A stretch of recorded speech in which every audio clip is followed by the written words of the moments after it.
Alright, good morning YouTube. It is Nick with NK Landscaping, again as usual. And you can see it is a pretty crummy day today. You might also be able to see that we have the gooseneck hooked up. It's a little bit of a bittersweet moment. We're going to be getting rid of our second ever company truck. And I'll probably bring Kurt in for that because he can tell you a little bit more about it. I owned the first ever company truck. We got rid of that a long time ago. And this was really the second ever truck that Kurt would use while I was away at college to help run our business. So yeah, so basically this truck came from Nick's church, or from a member of his church who had bought it from another member of the church. And we used to mow the lawn at that church, and every week we kept mowing the lawn, and this truck never moved. So I asked Nick, I said, whose truck is that? And he said, oh, it's Logan's truck. He goes to our church. I said, well, can you ask him about it? Because maybe he's having some problems with it, and I can buy it for not a lot of money. And he did, and turns out that it had blown brake lines, and he was looking to sell it. So I took a look at it with my buddy who had a very similar truck, and we checked it out. Motor ran good. The transmission had a receipt for a rebuild that was done about 30,000 miles previous to the mileage on the odometer. So it kind of checked out, and I bought the truck. We just went. how much did you pay for that truck?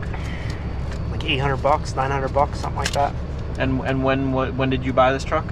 Well, I just checked the title, and it was issued in 2015. So I bought it in the fall of 2015, coming up, basically we're looking at 8.5 years I've owned this truck. So what truck is this exactly?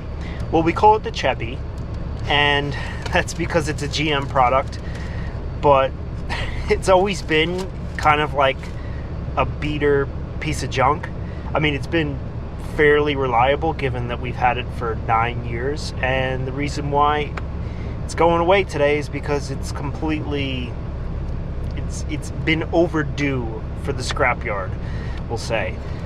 Yeah, basically, so like Kurt said, he bought this truck and he used it to tow around a small landscape trailer to do mowing when I was away at school. And aside from that, we never really wanted to tow much with it because the hitch was questionable. That was the first ever truck that we put a plow on. So it had the 5.7 liter? Yep. 5.7 liter V8. So it had enough power for plowing, and we put our first ever plow on it, and that was our plow truck even to last year, right? I don't know if it went out plowing last year, but the year before it was out a lot. So it did plowing for probably 5 years in a row. Yeah. 5 years of plowing. I remember back in the day, me and Kurt, well, it was mainly Kurt, I did some welding, but him and his dad kind of took the bed off, added a bunch of new steel to the frame to reinforce it a little bit, rebuilt some of the suspension components, and it's finally time where it's not looking so good anymore, and it's more of a road hazard than anything. So Kurt's dad had been driving it for the last, we have been keeping it as a backup for our winter plow truck fleet, and he had been driving it for personal use the last probably 2 or 3 years, maybe even longer, probably about 4 years. Yeah, I think. I'd say that, and basically it's to the point where it got so bad where Kurt's dad actually took it off the road, so it's not road legal anymore, and it's time to get it out of here. Yeah, I mean, it's a 97 GMC Sierra 1500, and all of the cab mounts are completely rotted out. There are 1 or 2 good ones left over, and that's because Nick actually rebuilt those about 5 years ago. We had bought the new replacement kit, and he had welded that in there, but those are the only plow mounts, the cab mounts that are left. We reattached the bed years ago when I took the bed off and did a kind of a rear cross member fix. All the original cross members in the rear had rotted out, so we redid all that. We redid all the shock mounts, and we redid the mounts. We bought new mounts for the leaf springs in the back, but the front had never gotten done, and now 6 out of 8 of the cab mounts are gone, and when you drive the truck on the road, you can feel the whole cab like moving with you. So it's got 235,000 to 240,000 miles on it. It's very old. exhaust leaks, power steering pump is shot, the motor has low oil pressure, the cab mounts are gone, the frame is still rusty and, you know, has patches on it. It's done. The list goes on, but we'll go take you for a ride. We're gonna go down to the truck. It's at Kurt's parents' house. We're actually sitting at Kurt's house now. We're gonna go check it out, get it loaded up on the trailer, and it's actually going back to my house before the scrapyard. We got some parts to take off of it, so let's bring you along. So this is the truck in question. Looks good from afar. As you can see, it's kind of a mess inside. This has been sitting here, kind of getting used as storage. But sad to see it go, but it's seen better days. So over here, the cold oil pressure is not too bad. So we actually put a second oil pressure gauge in here, so we can actually see the oil pressure. But the problem is, once it gets warm and it's idling, you get, what is it, like 6 psi? Yeah, it's pretty scary low. It's been fine. It's been running like that for years. But yeah, it's time. But we're basically gonna get it back to my house and take a bunch of things off of here. So the back rack we're gonna keep. It's got the Boss plow mount and wiring, as well as our Salter wiring and controller. So that's all gonna come off of here. But Kurt's just getting it cleaned out. We'll get it loaded on the trailer, bring it back to my house. We've got one functional reverse light. Not much of a muffler left. I think Kurt's dad actually put some glass packs on at some point.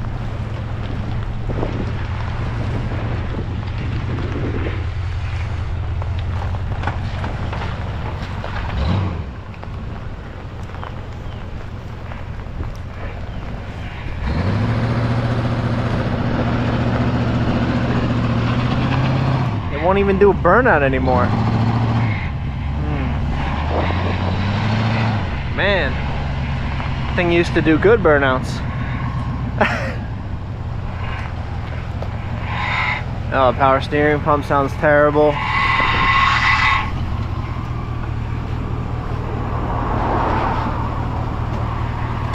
So we got to put these boards in place because the plow mount will hit the ramps.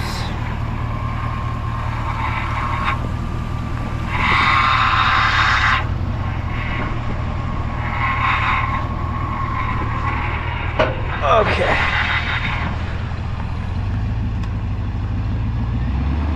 There we go.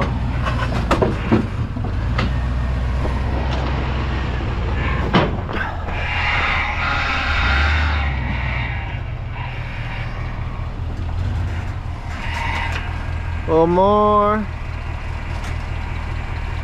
One more. That'll do it.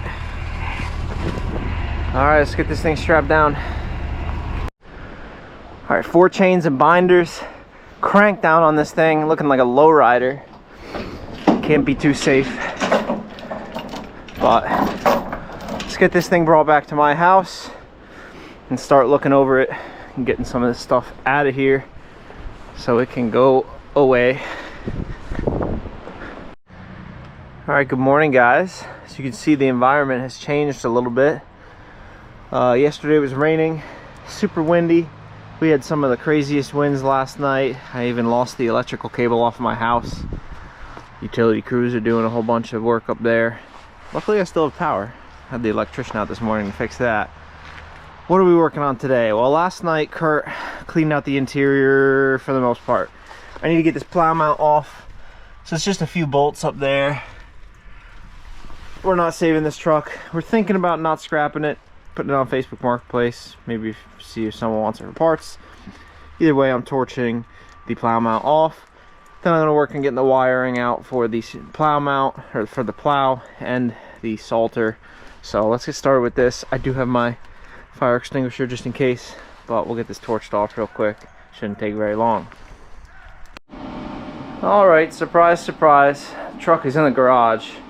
Now, my original reasoning for not wanting to put this in here is usually vehicles like this don't fit, and especially this truck with the back rack sticking up like that. It's not the height of the garage, it's the height of the garage doors. You see it drops down quite a bit, and then the garage door just opens about even with that beam. But I got fed up working in the snow, and I figured at least I can get it in here, nose it in, so I can have the hood inside. We've done that in the past, but it fits. Not a whole lot of room, but it's enough to work on it. So that'll be a lot better. It's really just access to tools. I didn't have a whole lot of tools outside, and standing on that trailer was a pain. So let's get the wiring out of here. I'm not going to worry about the plow frame right now because that's a more involved process. I'm working on getting the wiring out.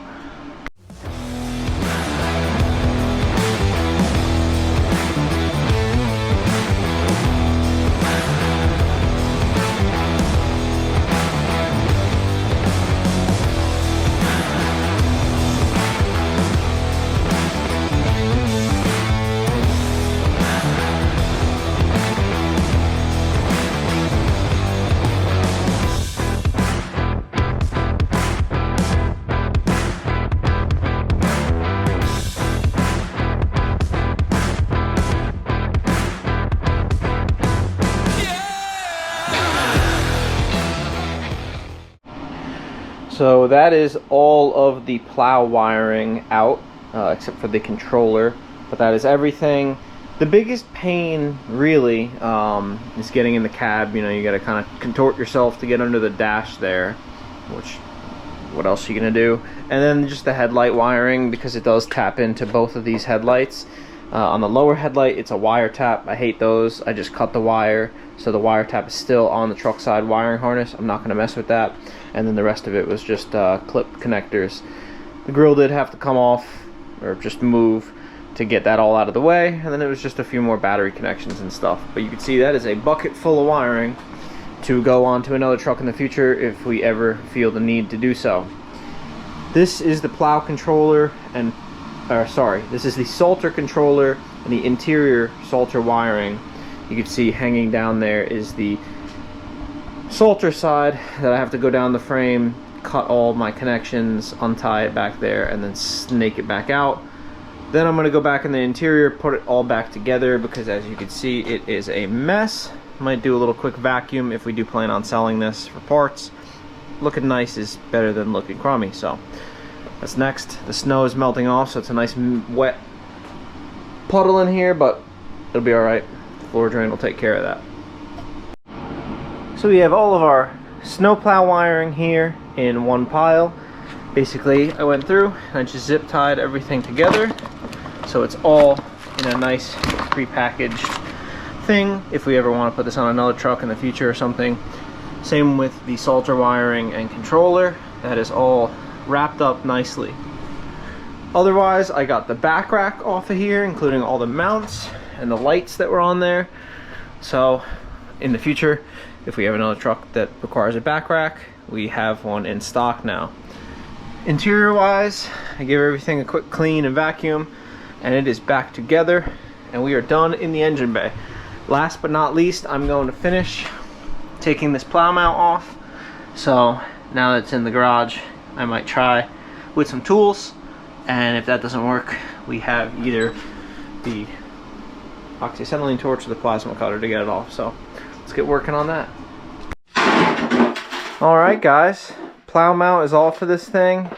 It's been cleaned as far as we're going to clean it. It's going to go back to Kurt's house. He's going to put it on Facebook Marketplace and list it for parts. There's really no use putting this thing back on the road, so hopefully someone can get some good parts out of it. Definitely has some good stuff left on it. But yeah, anything you want to say before we ship it out? Yeah, it's been a good truck. Yeah. It's been a good truck. Yeah, it's broken down a lot, but it's an old truck and it's rusty. And old trucks need work, but it's been a good one. Yeah. No, we'll always have a soft spot in our heart for these. What gen is this?